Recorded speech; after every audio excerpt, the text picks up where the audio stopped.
The best has come para sa ARMY all over the world para sa comeback ng global sensation na BTS. Kabilang siyempre ang mga Pilipino na sa libu-libong dumayo sa Seoul, South Korea kung saan mahigpit ang ipinatutupad na seguridad. Itinaas din ng South Korean government ang terror alert level sa ilang bahagi ng dalawang distrito sa Central Seoul. Nagpaalala rin ang Philippine Embassy sa Korea sa mga Pilipino roon na mag-ingat sa gitna ng malaking public gathering. Narito ang aking chika. The vibe is high sa Seoul, South Korea. Matapos ang release ng bagong album ng global superstars na BTS. Ang next na kina-excite ng ARMY, ang kauna-unahang concert ng grupo matapos ang 4 na taon. Mahigit 200,000 fans from everywhere to Korea ang inaasahang daragsa sa Gwanghwamun Square para sa comeback performance ng Bangtan Boys. I've been a fan for 10 years now, so that's my first time seeing them in person because they've never come to Spain before. Expect to see them getting back to their roots a little more, and I'm excited to see that. Proud naman daw ang nakausap naming South Korean na maaaring maitulong ng free concert sa kanilang turismo. That way, we can promote Gwanghwamun Square, like Times Square in the U.S. Mahigpit ang ipinatutupad na seguridad sa paligid ng venue. 22,000 ang nakakuha ng free tickets para sa concert.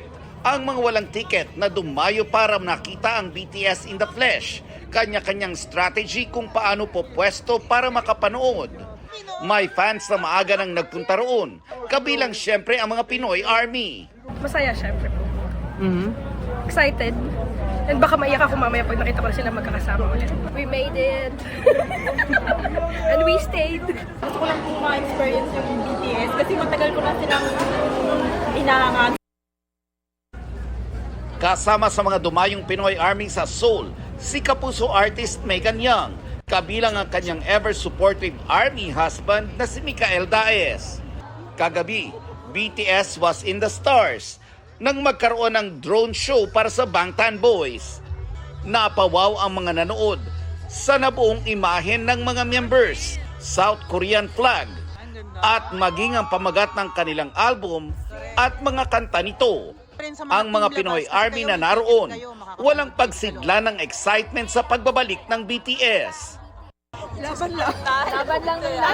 Pilit mo lang, tapos bahala na bukas. Challenge yung sarili mo, paano mo siya babayaran?